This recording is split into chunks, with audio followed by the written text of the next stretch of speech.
आज कैप में भी मूव आ रही है। करेक्शन के बाद वापस खरीदारी का समय है सर।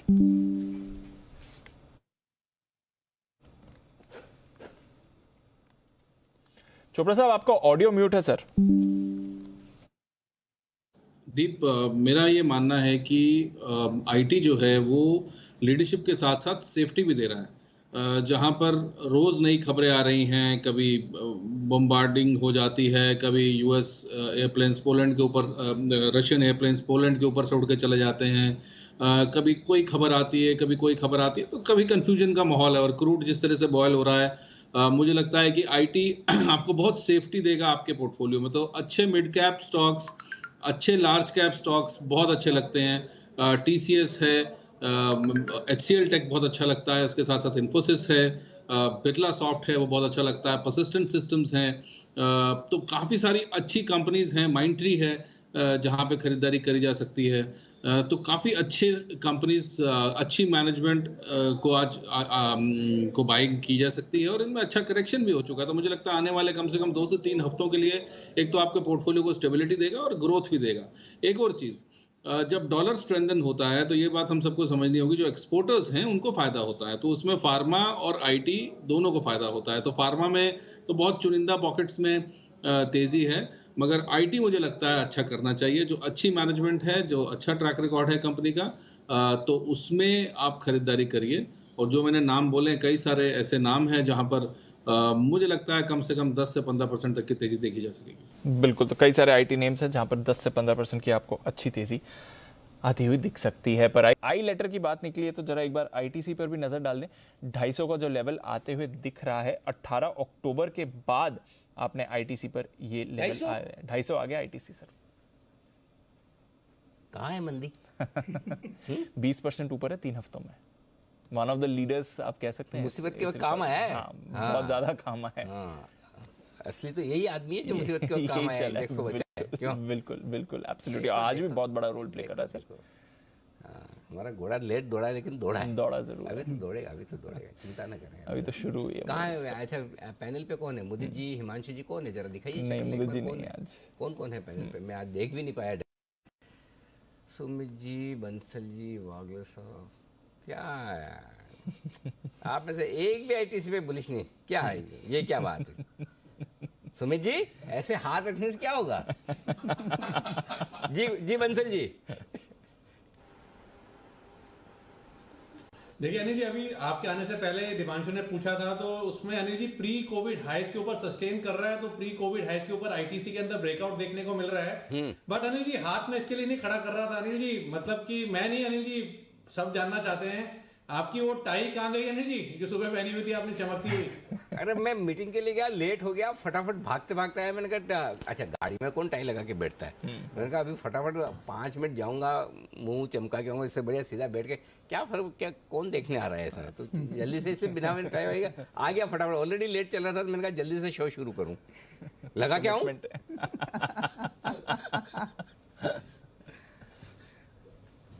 नहीं अनिल जी, शायद टाई उतारने के बाद ही मार्केट बढ़ा है। चलिए बढ़िया है। तो आईटीसी एक बार जरा चोपड़ा साहब से राय ली जाए। सर बताएं। कॉन्फिडेंस दिखा रहा है आईटीसी। देखिए, जो भी बिजनेसेस में ये है, चाहे वो एफएमसीजी हो, होटल बिजनेस हो, पेपर बिजनेस हो, कहीं ना कहीं इनपुट कॉस्ट पे प्रेशर तो आएगा। मगर ये बात भी सही है कि ITC is one of the most under valued stories in the entire stock market. तो और बहुत सालों से लोग इंतजार कर रहे हैं, हम लोग मजाक भी कर रहे थे अनारकली कब उठेगी, कब चलेगी। तो मेरा ये मानना है सर कि अगर इन लेवल्स पे सस्टेन करता है तो कोई बड़ी बात नहीं है कि इसमें 300 के स्तर भी देखने को मिले, मगर बहुत ज़्यादा तेज़ी इसके अंदर हो, ये मुझे नहीं लगती। पर हाँ, यहाँ से 50 रुपये भी यदि चलता है आईटीसी तो अच्छा रहेगा, क्योंकि अंडर वैल्यूड है और बिजनेस में स्ट्रेंथ बहुत है, अर्निंग्स बहुत स्ट्रांग है, डिविडेंड्स बहुत स्ट्रांग है। तो इसलिए इनपुट कॉस्ट मैटर तो करती है, मगर इतनी भी ज़्यादा नहीं, क्योंकि कहीं ना कहीं वो प्राइस्ड इन है, मैं कहूँगा। तो और 2-3 चीज़ें हैं, जैसे अब अनलॉक थीम के साथ होटल्स में बहुत ज़्यादा भीड़ बढ़ने लग गई है, तो आईटीसी होटल्स में भी है। और जैसे ऑफिसेज खुल गए हैं तो आईटीसी का पेपर बिजनेस अच्छा होना चाहिए। टोबैको बिजनेस ऑलरेडी उसको ज़्यादा फर्क पड़ता नहीं है, बट टोबैको भी अच्छा कर रहा है। तो ऑल सेड एंड डन मुझे लगता है कि क्योंकि अंडर वैल्यूड है, इसलिए और हो सकता है कि ये बहुत सारे लोगों के हाथों से छूट भी गया हो। कई बार ऐसा होता है कि जब वीक हैंड से निकल के स्ट्रॉन्ग हैंड्स में चले जाता है कोई स्टॉक, तो वो फिर हाथ नहीं आता। तो संभवतः ये आपको 300 का स्तर दिखा है। और एक बार जब ऑफिस खुल जाए, नॉर्मल हो जाए, कहा सुमित जी जरा दिखाइए बाकी सब लोगों को, तो नेचुरली वो सिगरेट वगैरह की डिमांड भी बढ़ जाती है घर पे। क्यों सुमित जी? अनिल जी, मेरे को आइडिया नहीं अनिल जी, अच्छा, रिसर्च नहीं किया आपने? अनिल जी मैंने लोगों को जरूर देखा है कि खाना खाने के बाद और यहाँ पहले बाहर रोड पे खड़े हो गए पान वाले के पास। हाँ वही तो 15-20 मिनट जाके। तो वही तो मैं पूछा था, आपने क्या अपना समझ लिया क्या? मैं तो वही पूछ रहा था एक्चुअली। नहीं, आपने जिस टाइम में पूछा। तो चलिए, आईटीसी में डिमांड बढ़ती हुई फिर से वापस। आइए, सेठी साहब जुड़ चुके हैं अब हमारे साथ। अगले साहब को भी पसंद आया और अब विश्वेश जी के भी रेडार पर है। चोपड़ा साहब भी कुछ ऐड करना चाह रहे हैं। चोपड़ा साहब बताएं सर। मैं भी एग्री करता हूँ दीप, और मुझे लगता है कि टाटा मोटर्स भारत की अग्रणी ऑटो कंपनी तो है ही, मगर ईवीज में नंबर 1 पोजीशन पे है। तो अगर आप देखें इसका पूरा सेटअप, जिस तरीके के मॉडल्स ये लॉन्च कर रहा है और जो एक्सेप्टेंस हो रही है, जो एक ज़माना था जब सुमो जैसी गाड़ियाँ ये लोग बनाते थे, इंडिगो जैसी गाड़ियाँ बनाते थे, किसी को खास समझ में नहीं आती थी, मगर अब डिज़ाइनिंग पे बहुत फोकस है और लोगों को समझ में आ रहा है। दूसरी बात, जिस तरीके से क्रूड में तेज़ी हो रही है, पेट्रोल डीजल के रेट भाग रहे हैं, मुझे लगता है कि जिन्होंने गाड़ियाँ लेनी हैं वो शिफ्ट करेंगे ईवीज़ की तरफ, और जहां पर सरकार सब्सिडी भी देती है, लोन भी मिल जाता है। तो ये एक बहुत अच्छी संभावना है कि टाटा मोटर्स, जो कि आज तैयार है, क्योंकि मारुति ने कल जैसे एक अनाउंसमेंट किया कि वो लोग अब इन्वेस्टमेंट करेंगे ईवीज की तरफ, टाटा मोटर्स रेडी है और आज सबसे बड़ा मार्केट शेयर भी ये कमांड करता है।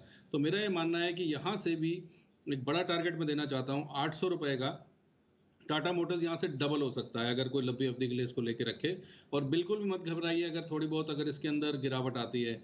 एक और बहुत इंपॉर्टेंट बात कि टाटा मोटर्स और टाटा समूह की जो कंपनियां हैं वो अपने ऊपर डेट जो है वो निरंतर रूप से कम करती जा रही है। जो डेट ओवरहैंग था वो बहुत कम हो रहा है, काफ़ी हद तक फॉरवर्ड और बैकवर्ड इंटीग्रेटेड कंपनी है।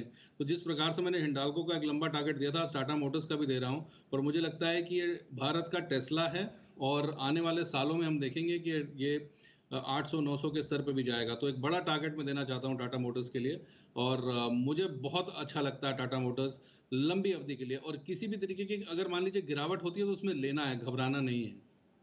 लेना है, घबराना नहीं है। 800 के टारगेट, यानी कि यहां से ऑलमोस्ट डबल हो सकता है टाटा मोटर्स। जैसा चोपड़ा साहब कह रहे हैं, गिरे तो अच्छा है, आपको अक्यूमुलेशन का ही मौका मिलेगा, बट डबल के टारगेट्स दे रहे हैं। और जब भी चोपड़ा साहब बड़े टारगेट्स देखते हैं, हमने देखा है सक्सेस रेशियो उनका काफ़ी हाई है। हिंडाल्को की बात कर लीजिए, 600 के लेवल पर हिंडाल्को आपको आते हुए दिख रहा है। चोपड़ा साहब की एक और अग्रेसिव पिक ये रही थी।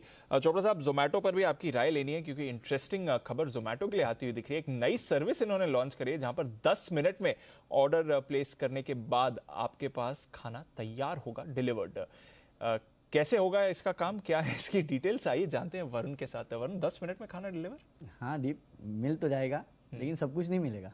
सब कुछ नहीं मिलेगा, सिलेक्टिव चीज़ें ही मिलेगी। तो अगर आप ये सोचते हैं कि मैं कुछ भी मंगा लूँ और सब कुछ मिल जाएगा 10 मिनट में, तो ऐसा नहीं होने वाला है, नो डाउट। लेकिन अगले महीने से ये जो इनका नया प्रोडक्ट है, इंस्टेंट नाम है जिसका, उसकी शुरुआत ये कंपनी करने वाली है। अब देखिए ये होगा कैसे।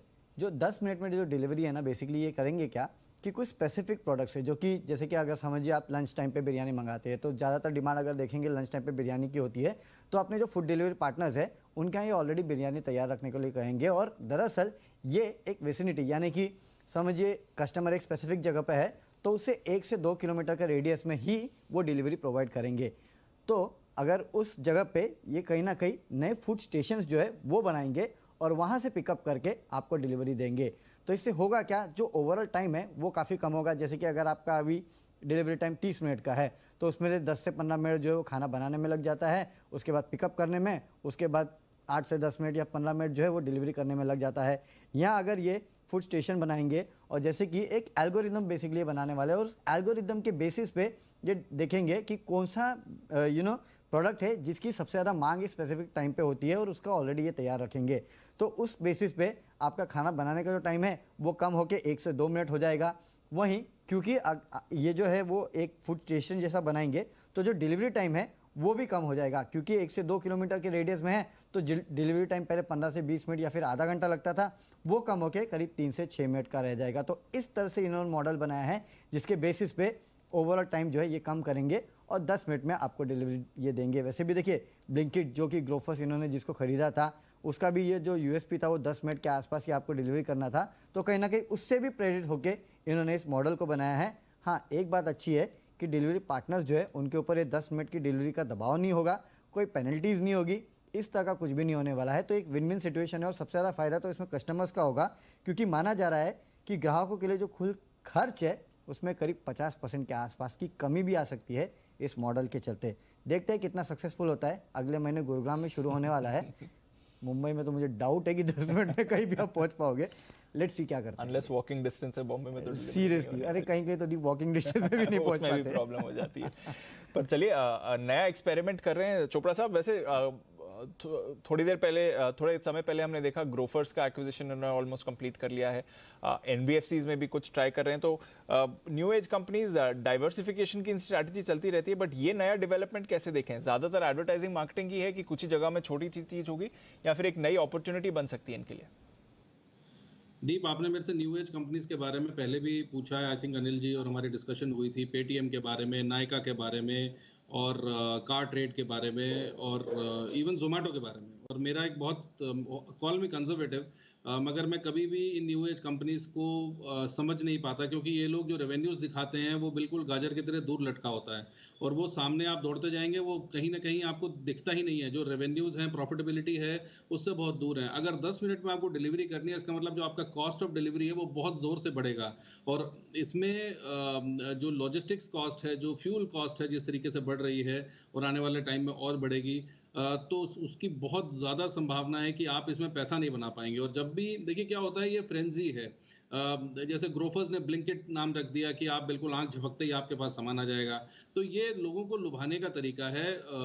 जो ग्रॉस मर्चेंडाइज वैल्यू है उसके ऊपर ये लोग वैल्यूएशन बनाते हैं। मेरा ये कहना है, और मैं दोबारा से बोलता हूँ, बहुत स्टर्डीली बोलता हूँ, कि we should run after value and not valuation. Bharat में बहुत ज़्यादा अभी पिछले 1-2 सालों में लोग वैल्यूएशन के पीछे दौड़ रहे थे, और जिन्होंने भी पैसे डाले, चाहे वो पेटीएम हो चाहे वो जोमेटो हो, सब लोग अपने पैसे आधे करके बैठे हैं। तो हम लोग, जैसे हमने अभी आईटीसी की बात करी, तो मैं आईटीसी को बहुत बेहतर समझता हूँ, क्योंकि वो एफडी से कहीं ज़्यादा रिटर्न देता है।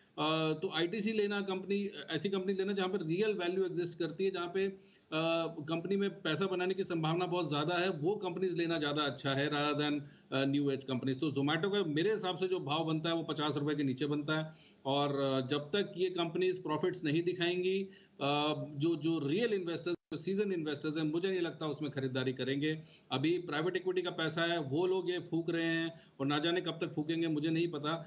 बट न्यू एज कंपनीज को सिर्फ और सिर्फ प्राइवेट इक्विटी का पैसा चलाना आता है। और आई डोंट थिंक जब तक ये सीरियसली रेवेन्यूज पे और प्रॉफिटेबिलिटी पे काम नहीं करेंगे, तो बहुत कम संभावना है कि इनको मार्केट रियल वैल्यू देगा। भरोसा नहीं है। 50 रुपए। 50 रुपए। अच्छा सर, बहुत बेरहम है आप। 50 रुपए का भाव दिया, चलो कोई बात नहीं है, तो है, लेकिन फिर 50 में आने के बाद तो खरीदेंगे ना वहां पे, तो फिर वहां मना मत करना आप।